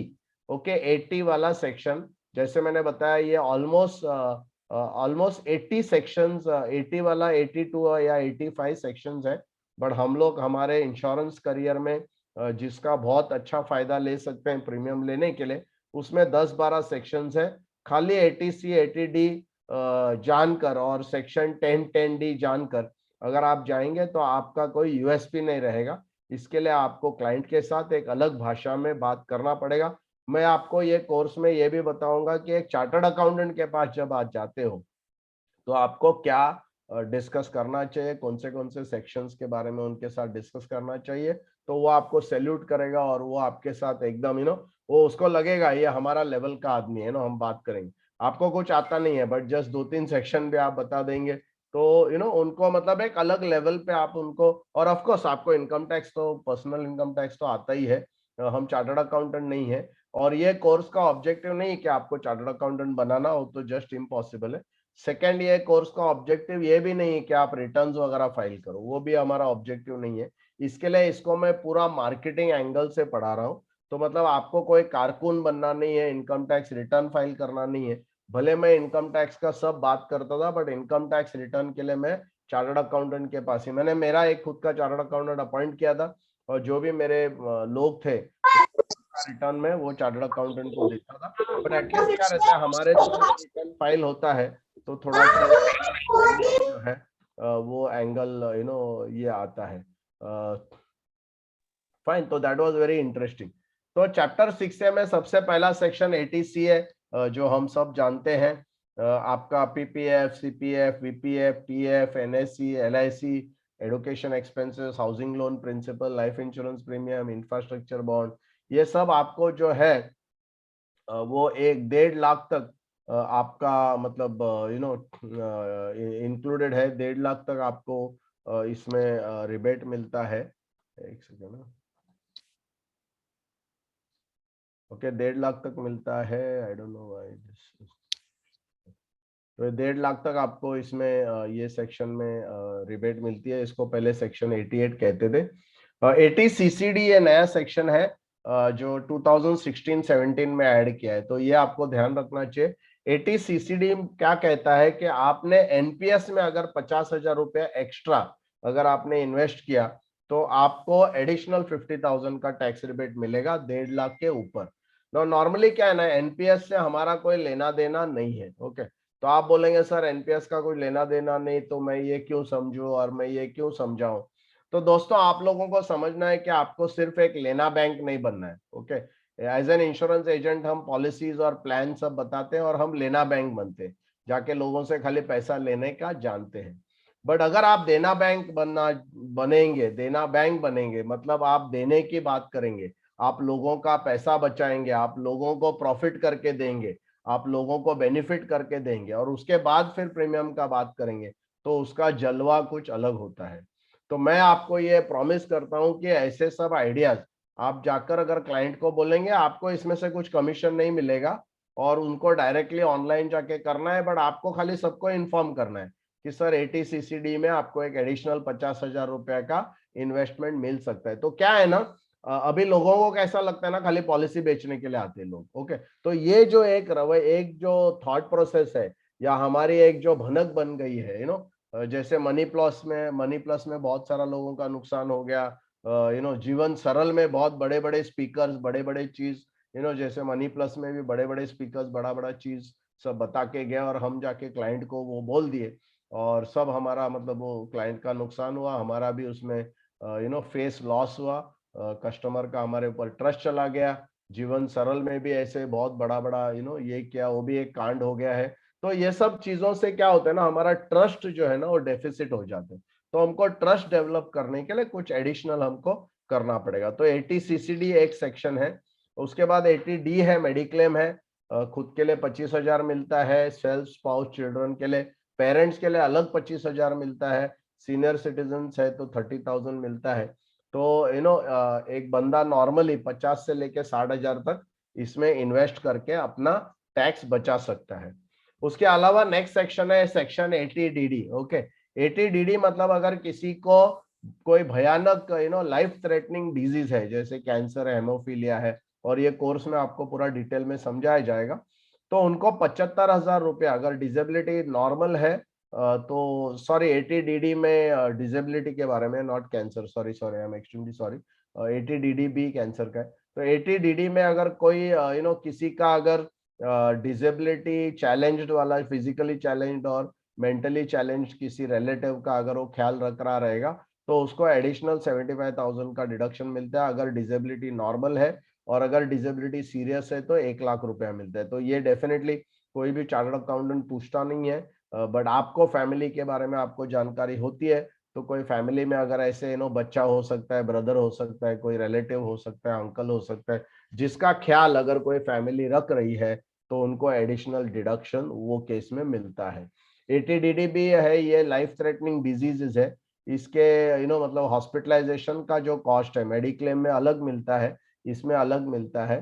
तो इसमें 40,000 रुपया डिडक्शन आपको मिलता है अगर लाइफ थ्रेटनिंग डिजीज है, और वो जो 80DD में वो मेंशन किया है, जैसे हेमोफीलिया है, थैलेसेमिया है, कैंसर है। तो ऐसा कुछ अगर आपको पता चलता है कि आपका क्लाइंट हॉस्पिटलाइज्ड है, तो सीनियर सिटीजन रहेगा उनको 60,000 डिडक्शन मिलता है और नॉर्मल इंडिविजुअल्स को 40,000। ये एक एडिशनल डिडक्शन उनको मिलता है। जो लोग सैलरी नहीं मिलता है, जिनको जो मतलब खाली प्रोफेशनल्स है या बिजनेसमैन है, वो लोग अगर रेंटल पे रह रहे हैं, ओके, वो लोग अगर रेंटल पे रह रहे हैं तो उनको डिडक्शन, मंथली कोई डिडक्शन मिलता है जिसको 80GG कहते हैं। ओके, ये सेक्शन में मिलता है। तो आपके जो डॉक्टर्स है, आपके जो अदर लोग हैं जो एक्चुअली बिजनेस में है, और वो लोग अगर रेंटल पे रहते हैं तो उनको सेपरेट डिडक्शन करीबन 60,000, मेरे को एग्जैक्ट पता नहीं, बट 60,000 ऑलमोस्ट उसको डिडक्शन मिलता है। सिमिलरली किसी ने अगर लोन लिया है एडुकेशन के लिए, और वो लोन का जो भी वो किस्त भरता है, तो टोटल लोन और इंटरेस्ट उसको 80E सेक्शन में मिलता है, टोटल डिडक्शन टोटल मिलता है। और उसी हिसाब से 80G में चैरिटेबल इंस्टीट्यूशन जो डोनेशन टू चैरिटेबल इंस्टीट्यूशन 50% या 100% मिलता है। ये कभी 50 मिलेगा, कभी 100 मिलेगा, ये सब कोर्स में हम लोग डिस्कस करेंगे। उसके अलावा 80U सेक्शन करके है, जहां कोई भी इंसान खुद permanent disability, blindness, mental retardation अगर है तो उनको खुद को 75,000 डिडक्शन मिलता है अगर वो नॉर्मल डिसेबिलिटी है, और 1 लाख मिलता है अगर सीरियस डिसेबिलिटी। तो इतने सारे सेक्शंस को हम टोटल करके जब उसका टोटल डिडक्शन हम लेते हैं, तो ग्रॉस टोटल इनकम से वो डिडक्शन जब माइनस करेंगे, 80C, 80D, 80CCD, 80DD, 80DDB, 80U, 80E, 80, जो ये सब टोटल सेक्शन को हम टोटल करेंगे, वो अगर ग्रॉस टोटल इनकम से माइनस करेंगे तो हमको मिलता है टैक्सेबल इनकम। ओके, तो ये हमारा टोर्सो का बात है।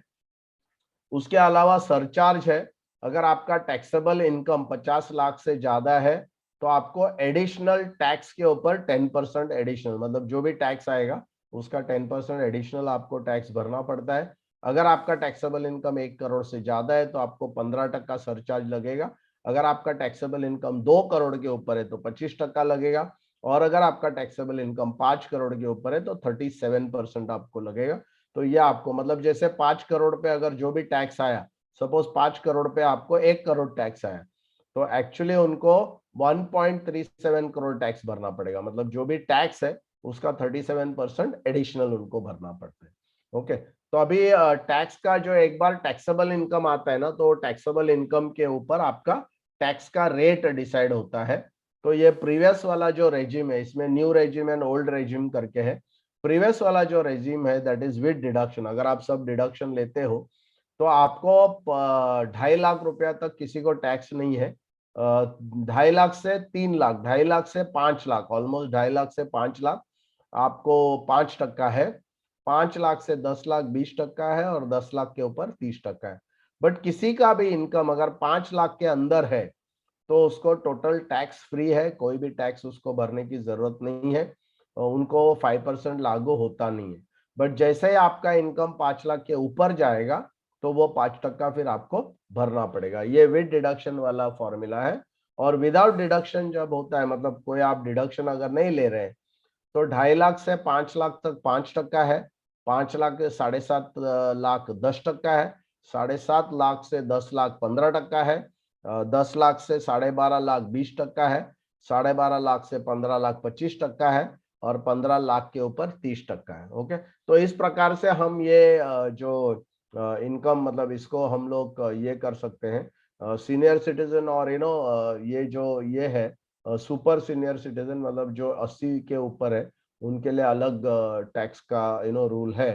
तो वो इसमें आपको दिखता है कि सीनियर सिटीजन के लिए अलग है, क्योंकि 80 के ऊपर है तो उनको 5 लाख तक टैक्स नहीं लगता है। सीनियर सिटीजन 60 के ऊपर है तो 3 लाख तक टैक्स नहीं लगता है, और बाकी लोगों को 2.5 लाख तक टैक्स नहीं लगता है। ओके, तो ये मतलब अगर आप डिडक्शन लेते हो तो फिर ये आपको टैक्स लगता है। एडवांस टैक्स करके होता है कि स्पेशली आपके जो बिजनेस क्लाइंट है, प्रोफेशनल क्लाइंट है, उनको सबको अपना इनकम को एक एस्टिमेट करना पड़ता है। थोड़ा सा वियर्ड रूल है, ये मेरे को पता नहीं कि कैसे कोई अपना इनकम इतना जून 15 को डिसाइड कर सकेगा कि अगले साल मेरा इनकम कितना होगा। बट स्टिल 15 जून तक आपने 15% आपका टोटल इनकम का टैक्स भरा हुआ होना चाहिए। 15 सितंबर तक आपने 45% भरा होना चाहिए, 15 दिसंबर तक 75% भरा होना चाहिए, और 15 मार्च तक आपको 100% आपने भरा होना। तो ये अगर आप नहीं भरते हैं तो सेक्शन 234 ABC में आपको 3% पर मंथ का पेनल्टी लग सकता है। तो फाइनल कैलकुलेशन कैसे होता है, आपने टोटल इनकम लिया सैलरी से, जिसका नेट इनकम आपने बनाया, एग्जेम्पशन माइनस किया, डिडक्शन माइनस किया, फिर हाउस प्रॉपर्टी का आपने सेपरेटली कैलकुलेट किया, उसका एग्जेम्पशन डिडक्शन माइनस कर लिया, उसका नेट इनकम आ गया। फिर बिजनेस और प्रोफेशन का आपने नेट इनकम लिया, फिर आपने कैपिटल गेन का नेट इनकम लिया, फिर अदर सोर्सेज का नेट इनकम लिया। ये टोटल जब आप करते हो तो आपको ग्रॉस टोटल इनकम आता है। ग्रॉस टोटल इनकम में से आपने चैप्टर 6A का डिडक्शन माइनस किया तो आपको मिल गया टैक्सेबल इनकम। टैक्सेबल इनकम के आपने अकॉर्डिंग टू स्लैब आपने टैक्स कैलकुलेट किया। अगर सरचार्ज के लिए आप एलिजिबल हो तो सरचार्ज आपने ऐड किया, एडुकेशन सेस आपने ऐड किया, कुछ कैपिटल गेन टैक्स है तो वो ऐड कर दिया, उसमें से आपने टीडीएस माइनस किया, सेल्फ असेसमेंट टैक्स माइनस किया, तो इसमें से प्लस फिगर आएगा तो टैक्स पेएबल है, और माइनस फिगर अगर आएगा तो टैक्स रिफंड है। ओके, तो इसमें से कैसा है कि एडुकेशन सेस के लिए आपको एडिशनल 3% भरना पड़ता है टैक्स का। एनआरआईज को कोई सरचार्ज वगैरह नहीं रहता है। टीडीएस जो भी कोई भी इनकम से टीडीएस अगर डिडक्ट किया है तो वो आप कम कर सकते हैं। आपने खुद में कोई अगर असेसमेंट सेल्फ असेसमेंट टैक्स भरा है या एडवांस टैक्स भरा है तो वो आप माइनस कर सकते हैं। और 234 ABC में आपको पेनल्टी अगर एप्लीकेबल है, मतलब आपने अगर एडवांस टैक्स नहीं भरा तो 234A में 1%, 234B में 1% और 234C में 1% आपको भरना पड़ता है। अगर आपका एडवांस टैक्स मतलब मार्च 31 के बाद आपका बैलेंस टैक्स 5,000 से ज्यादा है तो आपको ये तीनों सेक्शन लागू हो जाते हैं। बैलेंस अगर पॉजिटिव है तो टैक्स पेएबल है, बैलेंस अगर नेगेटिव है तो टैक्स रिफंड है। ओके, तो ये यहाँ पर हम लोग थोड़ा मतलब मैं रुक जाता हूँ सो दैट बिकॉज जनरली उसके बाद तो मुझे एक चीज ये बताओ कि आपको ये टोटल जो इंफॉर्मेशन या टोटल जो एक टैक्स का जो है कैसे लगा? Very nice sir, informative, most informative. या थैंक्स या सर इसका बाद में आप वीडियो भी देंगे क्या? हाँ, इसके बाद मैं बताता हूँ वो मैं बताता हूँ। बता, तो आपको कैसा लगता है कि ये सब इंफॉर्मेशन आपके पास रहेगी तो आपको इंश्योरेंस सेलिंग में मदद होगा, एडवांटेज मिलेगी आपको? यूएसपी बढ़ेगा सर डेफिनेटली। बाकी इतना सेक्शन और इतना सब कुछ टेक्निकल है, थोड़ा सा टाइम लगेगा यस माइंड में रखने के लिए। यस परफेक्ट टाइम तो लगेगा, बट आपको शॉर्टकट में मैं बता रहा हूँ और मैं आपको प्रॉमिस करता हूँ 3 महीने के अंदर आप एक्सपर्ट बन जाएंगे। 15 दिन में आपको पूरा ये समझ में आ जाएगा और उसके बाद 3 महीने का टाइम रहेगा आपको। ये आप खुद रिपीट करते अगर जाएंगे या रिपीट उसको सुनते जाएंगे, देखते जाएंगे, तो मैं आपको रिकॉर्डिंग प्रोवाइड करने वाला हूँ 3 महीने के लिए। तो आप उसको ज्यादा देखकर उसके अंदर का मतलब इतना भी आ जाए ना सर, बेसिक भी आ जाए ना, 4 चांद लग जाएंगे। मतलब क्लाइंट एकदम सुनने के लिए लगता है कितने एक्सपर्टीज है, वो बहुत वेटेज देते हैं फिर। Right correct absolutely. अच्छा, जो लोग हमारे ऑलरेडी काइज़ेन कोर्स में जो ज्वाइन कर लिए, मतलब जो ऑलरेडी जिन्होंने ज्वाइन किया है, ये सेशन आपके कोर्स मतलब साल का जो कोर्स आप लोग कर रहे हैं, मैं कुछ हमारे काइज़ेन कोर्स के बैच के लोगों को देख रहा हूँ, तो ये आपके लिए रहेगा। ये ऑलरेडी कोर्स करिकुलम में है, बट ये नवंबर के आसपास कवर किया जाएगा।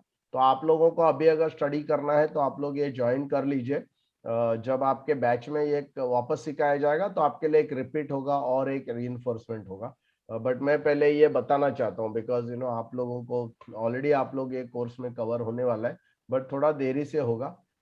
तो इसके लिए आपको पहले से ही मैं मतलब डिक्लेयर कर रहा हूँ सो दैट ऐसा नहीं हो। तो आप लोग करेंगे तो अच्छा रहेगा, नहीं करेंगे तो भी हम लोग कोर्स में कवर करने वाले हैं, बट करेंगे तो आपको हेड स्टार्ट मिल जाएगा क्योंकि एक ये कोर्स, और फिर हम लोग जब रिपीट करेंगे आपको उसका बेनिफिट होगा। ये कोर्स जो है वो टोटल 6 सेशन का रहेगा। ओके, 6 सेशन का टोटल कोर्स है।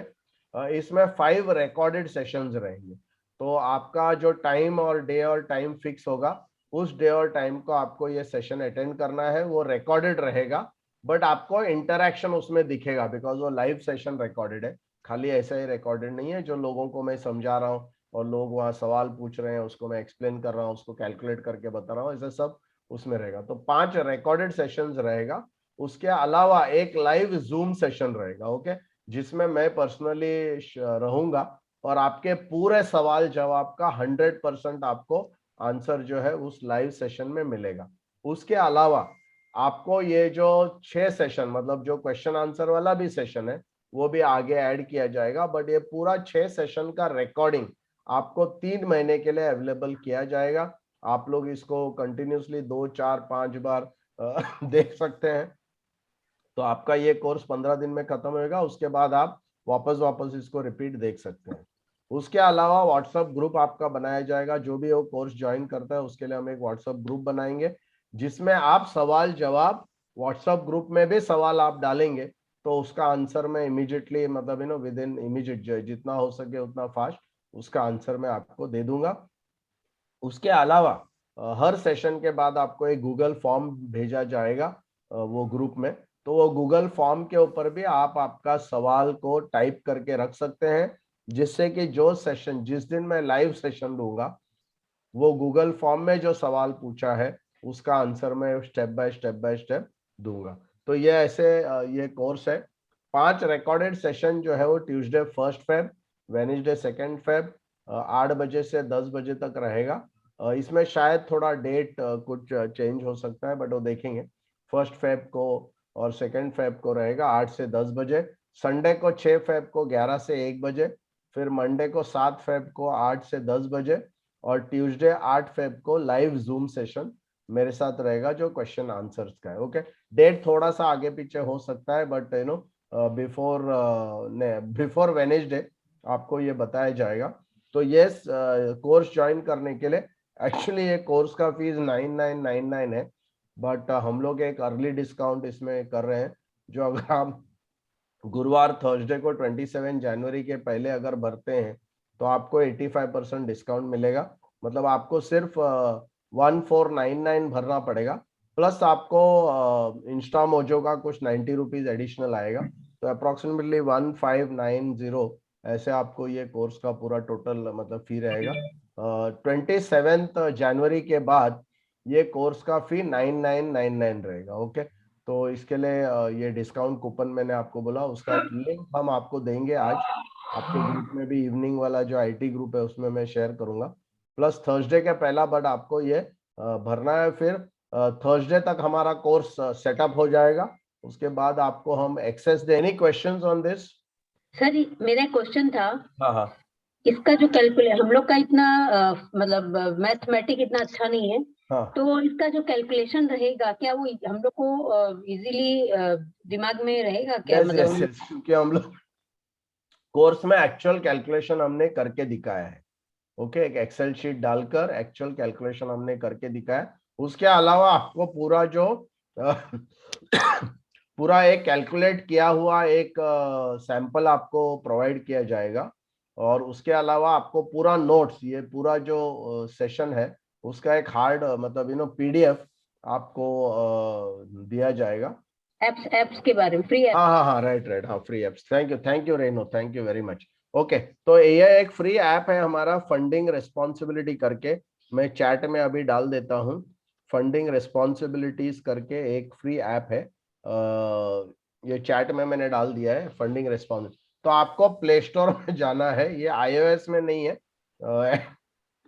एंड्रॉयड में अवेलेबल है। में जाएंगे और फंडिंग रिस्पॉन्सिबिलिटी टाइप करेंगे तो एक ग्रीन कलर का FR करके लोगो आएगा, वो ऐप आपको इंस्टॉल करना है, और वो ऐप इंस्टॉल करने के बाद फ्री ऐप है, वो इंस्टॉल करने के बाद आपको वहां पर 10 वीडियोस फ्री मिलेंगे। तो ऐप के अंदर एक टैब है फ्री वीडियो करके, वो फ्री वीडियोस आपको, वो वीडियोस में आपको ये समझाया जाएगा ये ऐप को कैसे यूज करना है। तो ये ऐप का यूज क्या है, ये ऐप में से आप कोल्ड कॉलिंग करके 2 मिनट में हॉट लीड, ये फंडिंग रिस्पॉन्सिबिलिटीज ऐसा ऐप है कि आप खड़े खड़े बस स्टॉप पे खड़े हैं, प्लेन में बैठे हैं, ट्रेन में बैठे हैं, आजू बाजू वाले के साथ आप 2 मिनट में कुछ डिस्कशन करेंगे नॉट टू वर्क कॉर्पस का, और वो डिस्कशन करके उसके साथ आप एक अलग तरीके से, क्योंकि उसमें इंश्योरेंस बोलने बगैर इंश्योरेंस कैसा बेचना ये ऐप के जरिए से आपको मालूम पड़ेगा। तो वो ऐप आप और ये फ्री है, तो आप लोग सब लोग ये इंस्टॉल करना चाहिए, और उसमें 10 वीडियोस देखकर उसको आप यूज करना शुरू करेंगे, तो जो आपके एग्जिस्टिंग क्लाइंट है उसके साथ भी वो ऐप के ऊपर आप डिस्कस कर सकते हैं, और बड़ा प्रीमियम आपको मिल सकता है। और साथ ही साथ आपका प्रोस्पेक्टिंग लिस्ट को बढ़ाने के लिए आप अलग अलग जगह कर सकते हैं। मैंने इसका 40 एजेंट को लेकर, मैंने ट्रेन में फर्स्ट क्लास में बैठ के, हम लोग सब दोनों साइड पे बीच में बैठे थे, और हर एक एजेंट में एक दिन में 35 लीड्स जनरेट किया। एक ही ट्रेन में हम बैठे थे, वही ट्रेन आगे पीछे जा रहा था बॉम्बे में, चर्च गेट से लेके बोरोली, तो हम लोग हर एक ने 35 लोगों से बात किया, जस्ट 2 मिनट बात करना है और आदमी जो आपके ऊपर काफी मतलब एक्साइटेड होता है, अरे बाप रे मेरे को इतना कॉर्पस लगेगा, मतलब उसका ये आता है, अरे बाप रे इतना कॉर्पस लगेगा।